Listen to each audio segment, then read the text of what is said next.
24. mars. Reyndu ekki að horfa eða gera áætlanir of langt fram í tímann, því ef þú gerir það gætir þú þurft að breyta þeim vegna framvindu alheimsins. Best að leyfa öllu að koma í ljós og þú munt finna að breytingar gerast miklu hraðar en þú getur ímyndað þér. Vertu ekki óþolinmóður, bíddu eftir mér og sjáðu allt opinberast á hinu dýrlegasta hátt. En tímasetningin verður að vera rétt. Þegar veturinn leggst að finnist þér ávallt að hann muni engan enda taka, en áður þú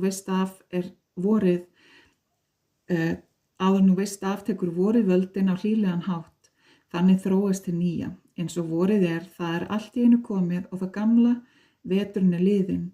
En það gæti verið að þú hafir ekki alveg gert það grein fyrir og viðurkennt. Augu þín muni ekki opnast fyrir dásendum þess fyrr en þú hefur skilið það. Opnaðu augun og mistu ekki af neinu sem gerist á þessum tíma.